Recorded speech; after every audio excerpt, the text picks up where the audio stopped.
Sa isang liblib na baryo sa gitna ng kabundukan ng San Roque, may isang batang isinilang sa panahon ng tag-ulan. Walang kuryente sa lugar, at ang liwanag ng gasera lamang ang tanging saksi ng isilang si Elias, isang batang kakaiba mula sa kanyang pag-iyak pa lamang. Sa unang tingin, isa lamang siyang ordinaryong sanggol. Ngunit napansin ng kanyang ina na tila hindi tumitingin si Elias sa direksyon ng liwanag na para bang wala siyang nakikita. Mabilis na kumalat sa baryo ang balita, bulag ang anak ni Aling Minda. Sa isang lugar na mapamahiin, ang pagiging bulag ay hindi basta kapansanan, ito ay itinuturing na isang senyales. Baka isinumpa, bulong ng matatanda. Ang iba naman ay nagsasabing, baka may dala siyang kakaibang kapangyarihan. Habang lumalaki si Elias, naging tahimik at mapagmasid siyang bata. Hindi siya palasigaw, hindi rin palalaro. Ngunit may isa siyang ugali na hindi maipaliwanag ng kanyang mga magulang. Tuwing sasapit ang dilim, bumabangon si Elias at nakatitig sa bintana. Wala namang makikita, pero tila may tinitingnan siya, nakakatindig balahibo ang kanyang katahimikan. "Anak, bakit ka laging gising tuwing gabi?" tanong ni Aling Minda. "Nanay, may mga ilaw sa labas." Pula ang mata nila, sagot ni Elias. Nagkatinginan ang kanyang mga magulang. Sa edad na 7, marunong na si Elias magsalita ng mga bagay na hindi niya dapat alam.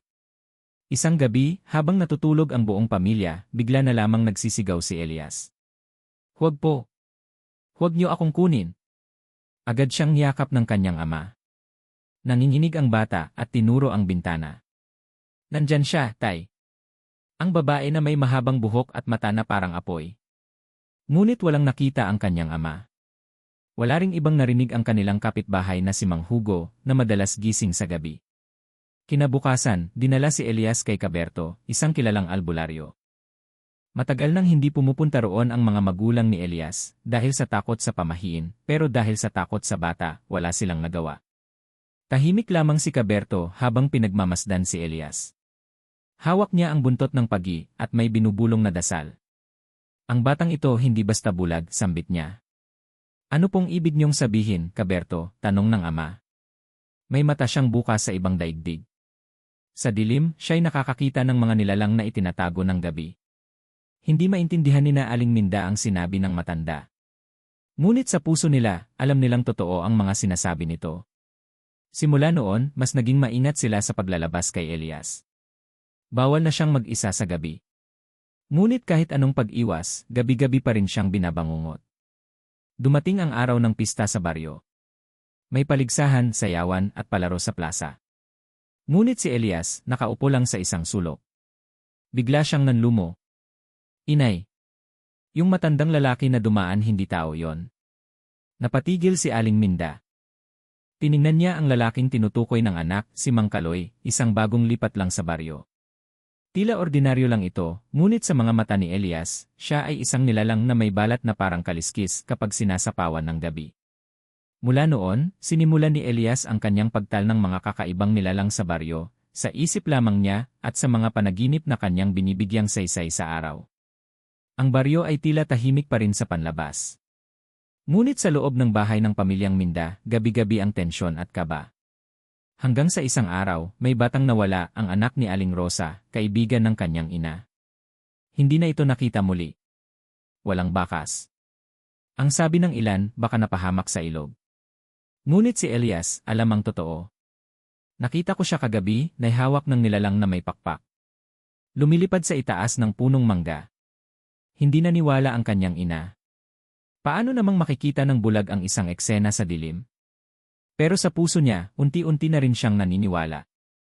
Ang anak niyang bulag ay nakakakita pala ng mga bagay na hindi dapat makita ng ordinaryong tao.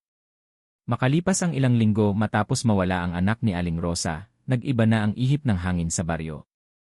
Ang dating payapang paligid ay unti-unting nilamon ng takot at pangamba. Tuwing gabi, mas tahimik na ang mga tao, wala nang nag-inuman sa kalsada, wala nang mga bata sa labas na naglalaro ng habulan. Isang gabi, habang mahimbing ang tulog ng kanyang mga magulang, muling nagising si Elias. Tila may bumubulong sa kanyang tenga. Mahina. Parang huni ng kuliglig na may kahalong sigaw. Bumangon siya, lumakad palapit sa bintana, at tumingala sa langit. Walang buwan. Itim na itim ang kalangitan. May dumarating, mahina niyang sabi. Masama siya. Kinabukasan, nabalitaan nilang may alagang kambing si Mang Mado na kinatay at iniwan ang balat sa tabi ng ilog. Parang sinadyang ilatag sa paraan ng ritual. Wala ring bakas ng dugo, ngunit nakita ang mga yapak ng tila hayop, malalaki, may matutulis na kuko. Ang mga matatanda ay nagsimulang magdasal ng mas madalas. Ang mga babae, nagsabit ng bawang at krus sa pintuan. Pero para kay Elias, ang mga iyon ay parang papel lamang sa harap ng tunay na panganib. Hindi sila natatakot sa bawang lang, bulong niya sa kanyang lola, si Lola Benita, isang dating manghihilot. Sa susunod na gabi, isang pangyayari na naman ang gumimbal sa baryo. Si Aling Seli, isang matandang balo, ay natagpuang wala ng buhay sa kanyang bahay. Wala namang bakas ng sugat, ngunit ang mga mata nito ay dilat na dilat at ang katawan ay tuyot na parang piniga. Nagambala ang katahimikan ng espiritu, sabi ng ilang matatanda. Nagsimulang magtanong ang mga opisyal ng barangay. Nag-ikot ang mga tanod. Pero wala silang nahahanap. Samantalang si Elias, alam kung anong uri ng nilalang ang kumuha sa buhay ni Aling Seli. Gabi ng walang buwan, bulong niya sa sarili, diyan sila lumalabas. Sa kabila ng kanyang kapansanan, si Elias ay nagsimulang magtala sa kanyang alaala, lahat ng gabi kung kailan may nawawala o namamatay. Kapansin-pansin, palaging may kinalaman sa dilim. Lalo na kapag walang buwan. Parang may ritual na sinusunod ang mga nilalang. Hindi basta-basta ang atake, tila pinagpaplanuhan. Isang hapon, habang naglalakad sila ng kanyang ama pauwi mula sa palengke, nadunggaw ni Elias ang isang matandang lalaki na nakatayo sa gilid ng daan. Malayo pa lang, bumilis ang tibok ng puso niya. Tay! Huwag tayong dadaan dyan, mariing bulong ni Elias. Bakit, anak? Hindi siya tao. Napatingin ang ama sa direksyon ng lalaki. Mukha lang itong ordinaryong matanda, nakabarong, may bitbit na sako. Pero sa paningin ni Elias, ito'y isang nilalang na walang anino. At sa mata nito, nagliliyab na pula. Bumiglang liko ang ama at dumaan sa kabilang kalsada. Hindi na nagtanong pa. Simula noon, nagsimulang makinig sa kanya ang ama, kahit hindi niya maipaliwanag ang mga dahilan. Sa gitna ng sunod-sunod na kababalaghan, isang gabi ay may nilapitan si Elias sa kanyang panaginip, isang batang babae, maputla, nakaputi, at umiiyak. Sila ang kumuha sa akin, sabi nito. Ililigtas mo sila.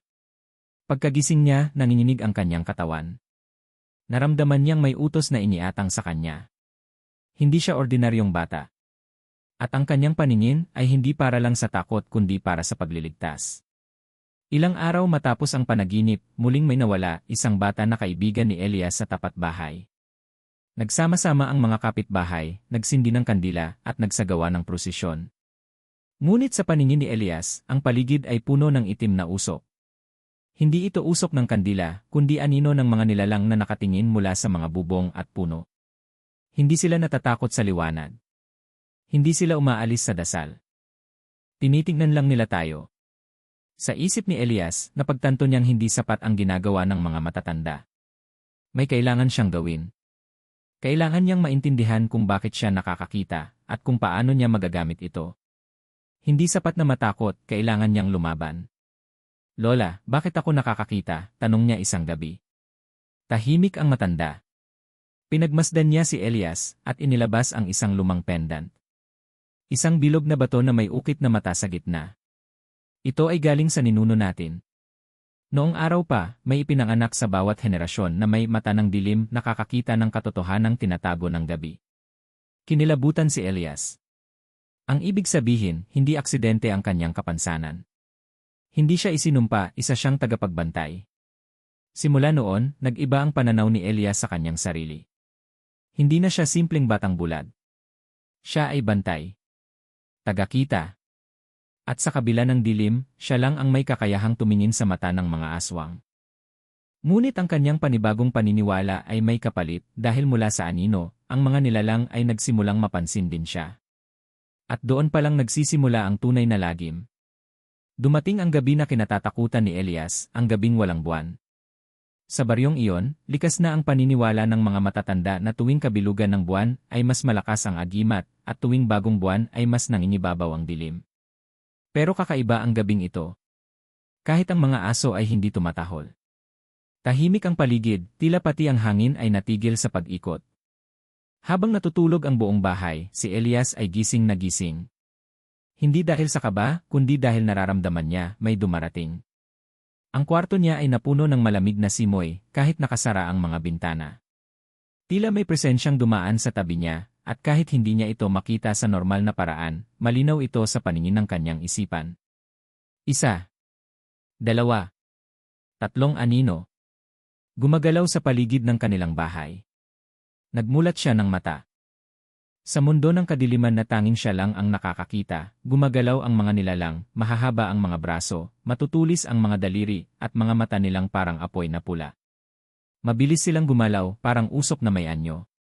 Tumayo siya. Dahan-dahang lumakad palabas ng silid. Hawak ang maliit na kwintas na ibinigay ni Lola Benita, ang bato na may ukit na mata sa gitna. Bantay ka ngayon, Elias, bulong ng kanyang lola bago siya matulog. Pagbukas niya ng pinto, hindi liwanag ang bumati sa kanya, kundi isang mundong balot ng itim na anino. Lahat ng bahay sa paligid nila ay napaliligiran ng mga nilalang. Ang iba ay nakadungaw sa bubong, ang iba'y nakasabit sa mga punong kahoy. May ilan na dumadaan sa lupa na parang multo, hindi maririnig, hindi makikita, pero naroon. Dumami na sila, mahinang sabi ni Elias. Bigla niyang naramdaman ang isang malamig na kamay sa kanyang balikat. Paglingon niya, isang babae, maputi ang balat, mahaba ang buhok, at may mataring tulad ng kanya, tila nakikita ang lahat. Elias, Anya. Narito na ang puno ng anino. Hindi kilala ni Elias ang babae, pero hindi siya natakot. Sa halip parang may koneksyon sila. Parang matagal na silang nagkita. Marami kayong bantay sa nakaraan. Pero ikaw ang natirang gising, dagdag pa nito. Mula sa kanyang likod, bumukas ang anino ng pader, at may lumitaw na isang nilalang, higit sa lahat ng nakita ni Elias. Ang balat nito ay parang balat ng ahas, at ang mata ay wala kundi itim. Ang bibig ay may mahahabang pangil, at ang hininga nito ay amoy bulok na dugo. Ito na ang puno ng anino. Hindi ito basta aswang. Isa itong pinuno. Marahil ito ang sinasamba ng mga nilalang sa dilim. Tila ito ang tagapag-utos ng lahat ng nangyayaring pagkidnap at pagpatay sa baryo. Piliin mo, bata, tinig ng nilalang. Sumama ka sa amin o mapapahamak ang iyong pamilya. Nanginginig si Elias, pero hindi siya umatras. Alam niyang hindi siya ordinaryo. At hindi siya susuko. Hinugot niya mula sa kanyang bulsa ang pendant at pinisil ito ng mahigpit.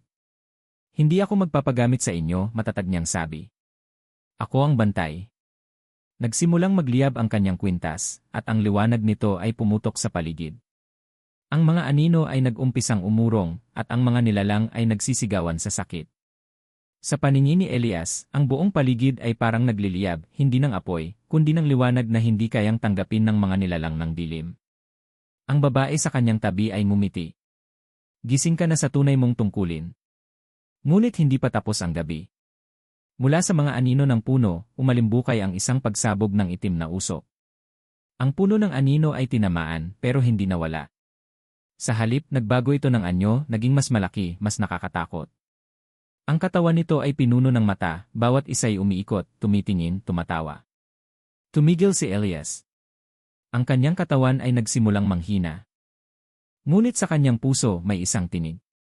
Bumalik ka sa alaala, bulong nito. Tandaan mo ang turo ng iyong lahi. Sa isang iglap, naalala niya ang sinabi ng kanyang lola Benita noon, ang tunay na lakas ng bantay ay hindi sa mata, kundi sa puso. Kapag natuto kang manalig, ang liwanag ay lalabas hindi sa kwintas, kundi sa loob mo. Huminga si Elias ng malalim. Isinara ang kanyang mga mata.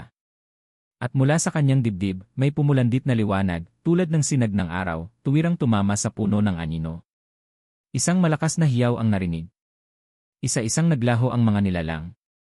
Ang iba ay nasunog, ang iba ay napilitang umurong pabalik sa kanilang anino. Pagdilat ni Elias, tahimik na ulit ang paligid. Ang mga bahay ay payapa. Ang mga punong kahoy ay hindi na gumagalaw. At ang babae sa kanyang tabi ay unti-unting naglaho. Hanggang sa muli, bantay, bulong nito. Bumalik siya sa kanilang bahay. Naramdaman niya ang pagod, ngunit wala siyang sugat.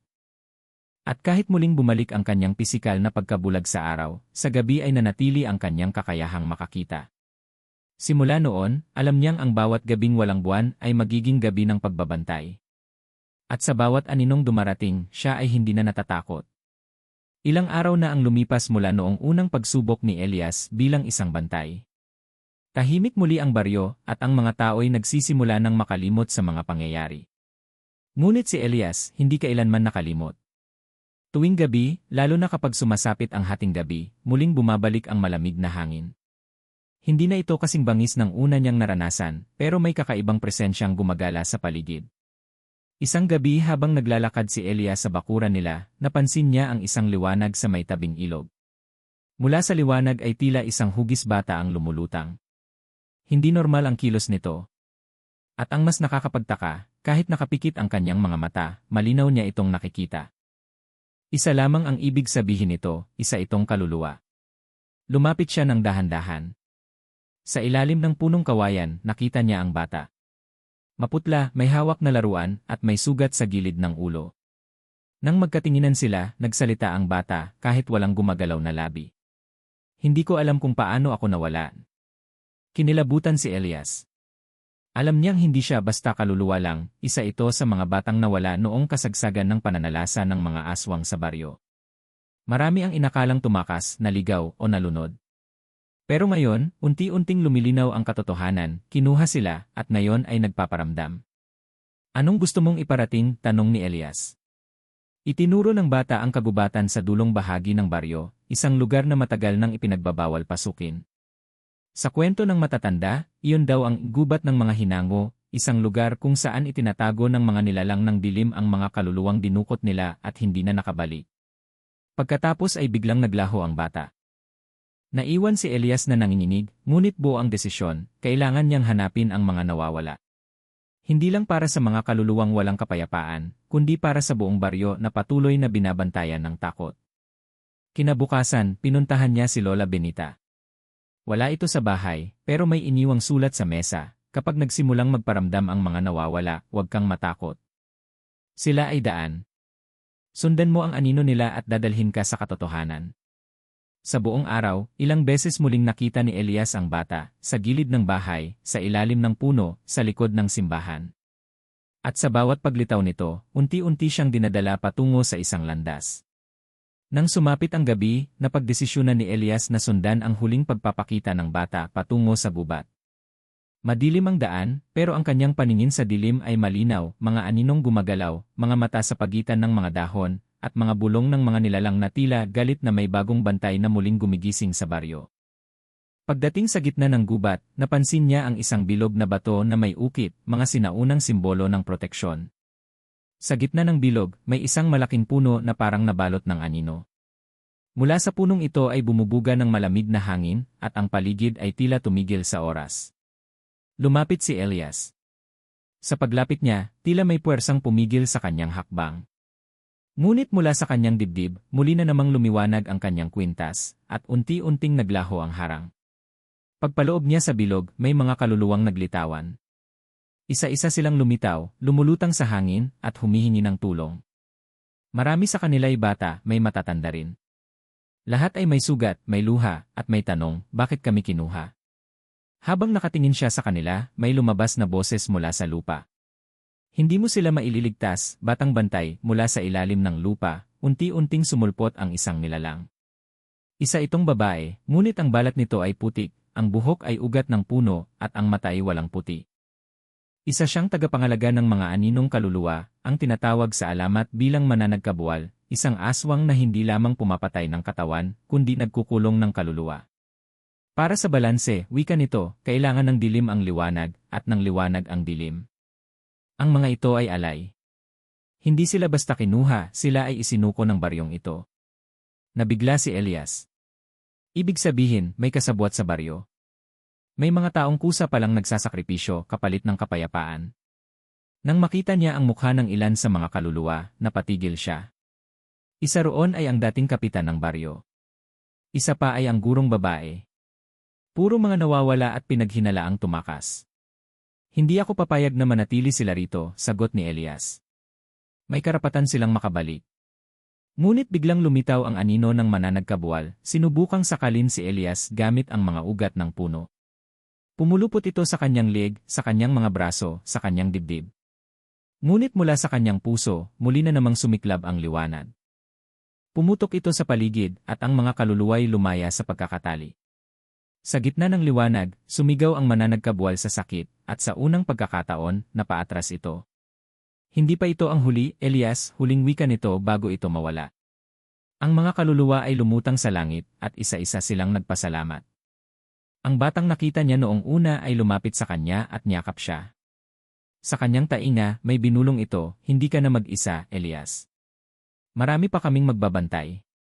Pagbalik niya sa baryo, isang pagbabago ang kanyang naramdaman. Ang paligid ay hindi na puno ng takot, kundi ng katahimikan. Ngunit sa kanyang puso, alam niyang hindi pa tapos ang lahat. May kasaysayang kailangang halukayin. May katotohanang kailangang ilantad. Pagkatapos ng gabi ng pagpaparamdam ng mga kaluluwa, nagbalik si Elias sa baryo na may mabigat na tanong sa isipan, sino sa mga matatanda ang may alam sa mga nawawala? May mga pangalan siyang nakita sa gubat, dating mga leader, mga taong may impluensya, at mga iginagalang na miyembro ng komunidad. Lalo niyang kinutuban na may itinatagong kasaysayan ang kanilang baryo, at ito'y hindi basta kwento lang ng mga alamat, ito'y mga kasunduang nilagdaan ng dugo. Kinabukasan, dumiretso si Elias sa bahay ni Mang Pio, ang pinakamatandang lalaki sa baryo. Isang dating albularyo, tahimik na naninirahan mag-isa sa gilid ng sapa. Madalas siyang nilalayuan ng mga tao dahil sa kakaibang kilos at pananahimik sa tuwing may mga nawawala. Pagdating niya roon, agad siyang sinalubong ng malamig na titig ni Mang Pio. Hindi pa man siya nakapagsalita, tinuro na agad siya ng matanda. Nakita mo na sila, hindi ba? Yung mga hindi na dapat pang bumalik. Hindi makapaniwala si Elias. Tila alam ni Mang Pio ang nangyari sa gubat. Bakit niyo hinayaan, Mang Pio? Mga bata, mga inosente, kinain ng dilim, singhal ni Elias. Umupo ang matanda at tahimik na nagsindi ng insenso. Isang makapal na usok ang bumalot sa paligid. Matapos ang ilang sandali, nagsimulang magsalita ang matanda. Matagal nang may kasunduan ang baryong ito. Noon, hindi aswang ang ating problema, kundi tagutom, sakit, at digmaan. Sa gitna ng kawalan, may dumating na nilalang, may anyong tao, ngunit mata ng hayop. Siya ang unang mananagkabuwal. Nag-alok siya ng proteksyon kapalit ng isang pangako, kada 7 taon, isang kaluluwa ang ihahain. Nanlaki ang mata ni Elias. Bakit hindi kayo lumaban? Sinubukan namin, sagot ni Mang Pio. Ngunit bawat pagtanggi, may kapalit, isang pamilya ang nawawala. Hanggang sa unti-unti, natutunan ng mga pinuno noon na mas madali ang pumili ng isa kaysa malagas ang marami. Kaya't lihim silang nagsusugal ng kapalaran tuwing 7 taon. Sa harap ng simbahan, nagpapanggap na banal, pero sa gabi, pumipili ng susunod na alay. Ang mas masaklap, ayon kay Mang Pio, ay may mga pagkakataong pinipili ang mga walang halaga, mga ulila, mahihirap, o may kapansanan. Isa si Elias sa kanila. Ang bulag na bata, akala ng lahat walang silbi.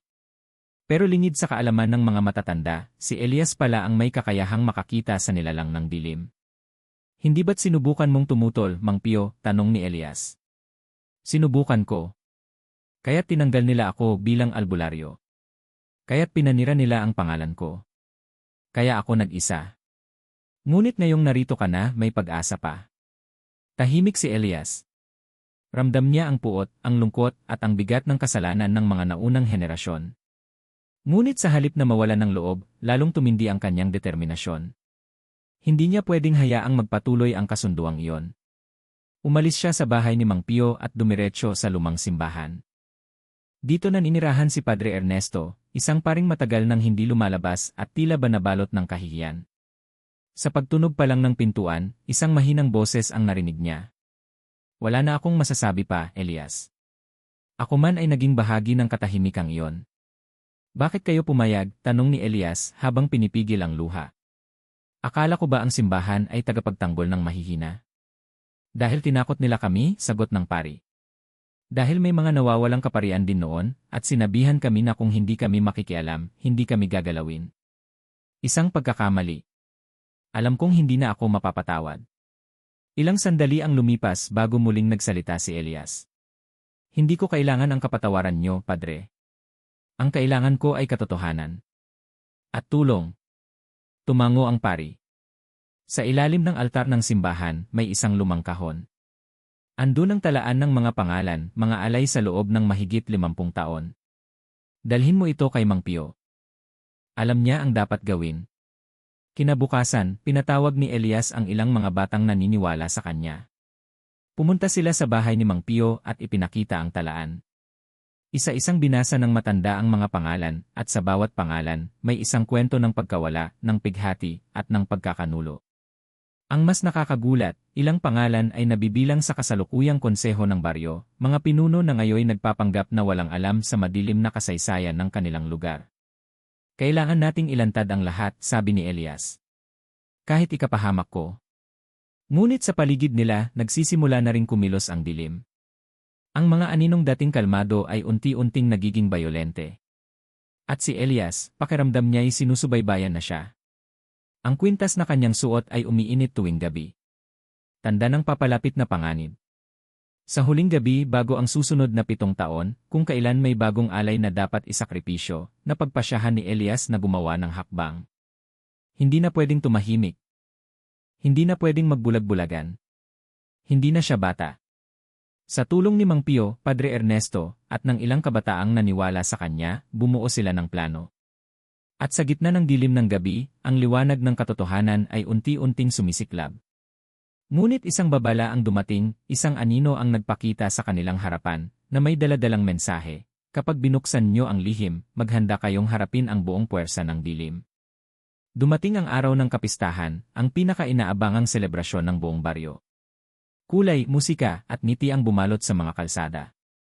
Mula sa mga bahay na palamuting may banderitas, hanggang sa plaza kung saan may inihandang paligsahan at misa, ay tila walang bakas ng takot o pangamba. Ngunit sa ilalim ng kasayahan, may sumisirit na tensyon, isang lihim na sasabog anumang oras. Sa mismong araw ding ito, ayon sa talaan ni Padre Ernesto at Mang Pio, tuwing ika-7 taon ay isinasagawa ang tahimik na alay, isang sakripisyo ng kaluluwa sa ilalim ng simbahan tuwing alas 12 ng tanghali. At ngayong taon, muling itinakda ang alay. Ang problema, hindi nila alam kung sino ang susunod na biktima. Habang abala ang lahat sa parada, lihim na pinulong ni Elias sina Mang Pio, Padre Ernesto, at 3 kabataang tumulong sa kanya, sina Miro, Lita, at Boyet. May plano na silang buo. Sa mismong oras ng misa, ibubunyag nila ang talaan ng mga alay at mga pangalan ng mga matatandang may kinalaman sa kasunduan. At higit pa roon, sisirain nila ang altar, ang sentro ng kasunduan sa pagitan ng mga aswang at ng mga pinuno ng baryo. Habang tumutunog ang kampana bilang hudyat ng simula ng misa, pumasok si Elias sa simbahan. Dala-dala niya ang kahon ng mga dokumento. Kasama niya ang 3, pumasok sila sa gitna ng misa habang nagsisermon si Padre Ernesto, ngayon ay handa nang magsabi ng katotohanan. Tumigil sa pagsisermon ang pari. Tumango siya kay Elias. At biglang bumalot ang katahimikan. Mga kababayan, simula ni Padre Ernesto, sa loob ng maraming taon, itinago sa inyo ang isang madilim na kasunduan. Isa itong kasalanang piniling ikubli sa ngalan ng katahimikan at kasaganaan. Ngunit ngayong araw, ang katotohanan ay ilalantad. Hawak ang mikropono, tumayo si Elias sa harap ng altar. Ako si Elias. Bata. Bulag. Pero mas nakakakita pa sa marami sa inyo. Napalingon ang lahat sa kanya. Ipinanganak akong walang paningin sa liwanag, pero pinahintulutan akong makakita sa dilim. Sa dilim ko nakita ang mga aswang, ang mga nilalang na sinamba at pinagsilbihan ng mga taong pinagkakatiwalaan nyo. Isang murmur ang bumalot sa simbahan. May talaan kami ng lahat ng mga bata't matatandang inalay mula noon hanggang ngayon. At kung hindi tayo kikilos, ngayong araw, may isang buhay na naman ang mawawala. Biglang sumigaw ang isang lalaki mula sa likod. Walang katotohanan yan. Paninirang puri lang yan ng bulag na batang yan. Ito ay si Kapitan Andres, ang kasalukuyang pinuno ng konseho. Lumapit siya sa altar, hawak ang baril at tinutok ito kay Elias. Hindi mo alam ang pinapasok mo. Wala kang alam sa kapalit ng kasaganaan. Ngunit bago pa man siya makalapit, humarang si Mang Pio. Tama na, Andres. Panahon na para wakasan ang kasinungalingan. Nagkagulo ang buong simbahan. Ang mga tao, hindi malaman kung sino ang paniniwalaan. Ngunit sa gitna ng kaguluhan, biglang dumilim ang paligid. Ang mga kandila sa altar ay isa-isang namatay. Isang malamig na hangin ang dumaan. At sa unahan ng simbahan, sa mismong krusipiho, unti-unting nabasag ang kahoy, at mula rito ay bumaba ang isang nilalang, itim ang balat, mahahabang kuko, at matang pulang-pula. Ang mananagkabuwal, ang nilalang na pinaglilingkuran ng konseho, ay muling nagpakita. Nagbabala ako, ang sabi nito. Ang kasunduan ay sagrado. At ang lumabag magbabayad. Nagsisigawan ang mga tao. Ang iba lumabas ng simbahan. Ang iba'y nanatili, hindi makagalaw sa takot. Si Elias, bagamat natataranta, ay humawak sa kanyang kwintas, ang mutyang ibinigay sa kanya ng ina bago ito nawala. Bigla itong nagliwanag at tila sumambulat ang liwanag sa buong simbahan. Ang nilalang ay napaatras. Hindi mo na ako madadala, sigaw ni Elias. Alam ko na ang totoo. At hindi na ako natatakot. Hinubad ni Elias ang kwintas at ibinato ito sa nilalang. Sa pagsabog ng liwanag, nagsimulang mangisay ang mananagkabuwal, at sa kanyang pagsigaw, bumuka ang lupa sa harap ng altar. Mula sa ilalim, bumalot ang apoy, at isa-isang nilamon ang mga dokumento, ang altar, at pati ang katawan ni Kapitan Andres na lumapit upang iligtas ang kasunduan. Pagkatapos ng isang malakas na sigaw, naglaho ang nilalang. Tumigil ang apoy. Muling bumalik ang ilaw sa simbahan. Tahimik ang lahat. Nanginginig. Hindi makapaniwala sa nasaksihan. Lumapit si Padre Ernesto kay Elias. Natapos na ba? Hindi pa, sagot ni Elias. Ngayon pa lang nagsisimula ang tunay na paglilinis. Muling nagsalita si Elias sa mga tao. Kailangan nating baguhin ang ating baryo. Hindi sa pamamagitan ng takot, kundi ng katotohanan. Hindi na ako bulag. At sana, kayo rin. Simula noon, nagbago ang tono ng baryo. Ang mga miyembro ng konsehong sangkot ay pinatalsik. Pinalitan ng mga bagong pinunong itinataguyod ang katotohanan. Ang altar ay muling itinayo, ngunit hindi na bilang simbolo ng kasunduan, kundi ng bagong simula. Ngunit sa gabi ng fiesta ring iyon, habang mag-isang nakaupo si Elias sa ilalim ng puno ng mangga, may bumulong sa kanyang tainga, iisa lang ako sa marami, muli niyang hinawakan ang bagong mutyang ibinigay ni Mang Pio, isang mutyang galing sa ugat ng punong kahoy ng liwanag. At sa kanyang isipan, alam niya hindi pa tapos ang laban. Matapos ang mga kaganapan sa simbahan, unti-unting bumalik sa normal ang buhay sa baryo. Pero para kay Elias, ang lahat ay tila bagong panimula lamang, isang bagong kabanata ng isang mas malalim at mas malawak na kwento. Nagtataka siya kung bakit kahit natalo na ang mananagkabuwal, may nararamdaman pa rin siyang presensya ng kadiliman. Sa gabi, naririnig niya pa rin ang mga bulong. Sa mga anino, may mga matang tila nakamasid. At sa kanyang panaginip, paulit-ulit na lumilitaw ang imahe ng isang matandang babae, nakasuot ng itim na balabal, may puting mata, at hawak-hawak ang isang tandang na itim. Ayon kay Mang Pio, ang babaeng iyon ay hindi basta aswang, isa siya sa tinatawag na lahi ng mga taga-bundok, isang sinaunang uri ng mga aswang na hindi basta-basta lumilitaw sa mga baryo. Matagal na silang nagtago sa kabundukan, pinaniniwala ang naubos na matapos ang mga digmaan ng mga albularyo noong sinaunang panahon. Pero isa sa kanila ang nabuhay, at ayon sa hula, babalik siya para ituloy ang dugong aswang na pinutol ng bagong henerasyon. Isang gabi, habang nakaupo si Elias sa silong ng kanilang bahay, may kumatok. Hindi siya umasa ng bisita, ngunit pagbukas niya ng pinto ay tumambad ang isang matandang babae. Nakasuot ito ng maruming damit at tila nang hihina.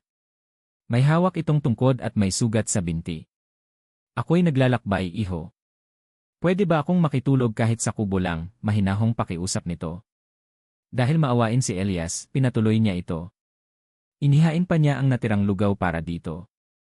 Ngunit habang kumakain ito, napansin niyang humaba ang mga kuko ng matanda. At sa ilalim ng liwanag ng buwan, ang kanyang aninong naglalakad ay tila may buntot. Bigla siyang kinabahan. Lola, sino po kayo talaga? Napatingin ang matanda kay Elias at mumiti. Hindi mo ba ako naalala? Ako ang babaeng nag-alaga sa iyo noong pinanganak ka. Napamaang si Elias. Hindi niya alam kung ano ang totoo. Pero bago pa siya makapagtanong muli, nahulog sa lapag ang pulang mutya na ibinigay ni Mang Pio. Sa sandaling iyon, tila biglang nagningning ito at nasunog ang balat ng matanda. Napasigaw ito. Mutya ng liwanag. Alam kong may albularyo sa likod mo. Tumayo si Elias at tumakbo palabas ng bahay. Patakbo siyang dumiretso kina Mang Pio. Pagdating doon, agad siyang pinapasok. Isa sa lahi ng taga-bundok ang sumunod sa iyo, sambit ni Mang Pio habang inaayos ang kanyang itak na may ukit ng mga sinaunang dasal. Iyon ang babaeng nasa panaginip ko, sagot ni Elias. Sabi niya siya raw ang nag-alaga sa akin, posible bang totoo yon? Napaisip si Mang Pio. May isang kwento noon, isang sanggol na bulag, dinala sa paanan ng bundok ng isang inang nagtatago sa aswang. Iniwan siya sa pampang dahil piniling hindi ituloy ang kasunduan. Posibleng ikaw yon, Elias. Napahawak si Elias sa dibdib niya. Ibig sabihin may dugong aswang ako. Tumango si Mang Pio. Ngunit pinili mong tumulong sa kabutihan. At yan ang mas mahalaga. Kinabukasan, kumalat ang balita, 4 na baka ang natagpuang patay sa likod ng bundok. Wala nang laman ang loob. Puro balat at buto na lang.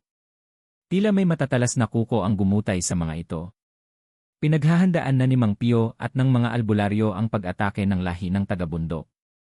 Ayon sa mga kasulatan, ang mga ito ay may kakayahang magpalit anyo bilang hayop at may panlilinlang na kayang pasukin ang isipan ng mga tao. Isa sa mga sandatalang laban sa kanila ay ang sinag ng mutya at ang itak na inukit gamit ang kahoy ng punong banyan sa ilalim ng kabilugan ng buwan. Dahil dito, nagsimula silang magsanay muli. Tinuruan si Elias ng dasal ng panlaban sa mga espiritu at paano gamitin ang kanyang koneksyon sa dilim upang lumaban dito. Isa sa mga sikreto ni Elias ay ang kanyang paningin, mas malakas ito sa gabi at mas malinaw kapag may kasamang mutya. Isang gabi, habang nagbabantay si Elias sa tabi ng ilog, may naramdaman siyang kakaiba. Ang tubig ay tila lumamig. Ang mga palaka ay natahimik. At mula sa gubat, may boses siyang narinig. Elias, anak ko, muli, lumitaw ang matanda. Ngayon ay hindi na niya tinago ang anyo. May mahahabang kuko, itim ang dila, at ang kanyang buhok ay parang ahas na gumagalaw. Hindi ka dapat lumaban sa amin, Elias. Dugo mo ang nananawagan sa iyo. Balik ka sa amin. Sa amin ka nabibilang. Ngunit tumindig si Elias. Hindi na. Pinili kong tumayo sa liwanag. At hindi ako magpapagamit sa inyo. Dumating sina Mang Pio at Padre Ernesto, dala ang mga mutya at dasal. Isang sagupaan ang naganap sa ilalim ng buwan. Lumipad ang mga itim na anino mula sa kagubatan, ang iba'y uwak, ang iba'y mababangis na anyong tao. Ngunit dahil sa pagsasanay at pananalig, isa-isa silang natalo. Ang matandang babae, bago mamatay, ay bumulong ng huli, isa ka sa amin. Darating ang panahon, pipiliin mo rin ang dilim, sa huling saglit, tumulo ang luha sa mata ni Elias. Hindi dahil sa takot, kundi sa awa. Awa sa isang nilalang na kahit masama, ay minsang naging ina rin. Matapos ang huling sagupaan, tumahimik muli ang baryo. Ang langit ay tila luminaw, at ang hangin ay humaplos na parang paalala ng bagong pag-asa. Ngunit sa puso ni Elias, alam niyang hindi pa yon ang wakas. Ito'y simula lamang ng mas mabigat na tungkulin, ang pagiging bagong tagapamagitan sa pagitan ng kadiliman at liwanag. Pagpili ng landas ilang araw matapos ang laban, kinausap siya ni Mang Pio sa ilalim ng punong balete malapit sa sapa. Elias, may isang bagay akong nais sabihin bago ako tuluyang magpahinga, wika ng matanda habang hawak ang kanyang lumang mutya. Hindi ako magtatagal sa mundong ito. Ang enerhiya ng mga albularyo ay nauubos rin. At kailangan ng bagong tagapagmana. Natigilan si Elias. Ako po ba ang tinutukoy nyo? Tumango si Mang Pio. Walang iba. Dahil ikaw lang ang nilalang na may kakayahang makita ang parehong mundo, ang liwanag at dilim, kahit bulag sa pisikal na mata. Pero, may dugo ako ng aswang, sagot ni Elias, may halong takot. Lalong dahilan para ikaw ang pumalit. Dahil naiintindihan mo sila. Hindi lang para labanan, kundi para bantayan, gabayan, at kung kakayanin, ay ituwid. Pag-alis ni Mang Pio, bago tuluyang lumisan si Mang Pio, ipinasa niya kay Elias ang kanyang itak na may ukit ng sinaunang mga dasal at ang batong mutya na minsang nagligtas sa buong baryo. Isang gabi, habang lahat ay natutulog, si Elias ay naglakad mag-isa sa gitna ng kagubatan. Tumungo siya sa paanan ng bundok kung saan maraming taon nang itinatago ang lihim ng kanyang pinagmulan. Doon niya ibinaon ang mga labi ni Mang Pio, kasabay ng dasal ng pasasalamat. Sa harap ng punong balete, isinumpa niya sa sarili, hindi ko papayagang muli silang mamayani. Ang liwanag at kadiliman ay kapwa ko makikita, at ako ang magiging bantay ng balanse. Pagsasanay at misyon sa mga sumunod na buwan, sinanay niya ang sarili sa mga sinaunang kasanayan ng mga albularyo. Paggamit ng anting-anting na gawa sa alikabok ng tuyong dahon ng sambong pag-ukit ng mga agimat mula sa batong itim na galing sa pusod ng lupa pagsulat ng mga sinaunang orasyon, gamit ang dugo ng tandang at tinta ng halaman pakikipag-ugnayan sa mga espiritu ng kalikasan, gaya ng mga duwende, diwata, at mga tagapangalaga ng ilog. Habang ginagawa niya ito, hindi lamang siya natuto, kundi nakilala rin siya ng iba't ibang nilalang ng dilim. May ilan sa kanila ang lumapit hindi upang manakit, kundi upang humingi ng kapatawaran. Ang ilan ay pagalagalang kaluluwa na nawalan ng daan. Si Elias, sa kanyang paningin sa dilim, ay naging gabay sa kanila. Pagbabantay sa baryo lumipas ang ilang taon. Si Elias ay lumaking matatag, magalang, at matalino. Hindi na siya tinatawag na bulag ng mga bata. Sa halip, mata ng gabi ang naging tawag sa kanya. Dahil siya lamang ang nakakakita sa mga panganib bago pa man ito lumitaw. Sa tuwing may biglang pagkakasakit na hindi maipaliwanag, si Elias ang tinatawag. Kapag may nawalang hayop o may batang nilalagnat na tila may sumisipsip ng lakas, si Elias ang dumadalaw. Pero hindi lang siya naging tagapagtanggol ng kanyang baryo, siya ay naging tagapagsalita rin ng mga nilalang na naiipit sa gitna. Ang ilan sa kanila ay dating aswang na tumigil na sa kadiliman at nagnanais mamuhay ng tahimik.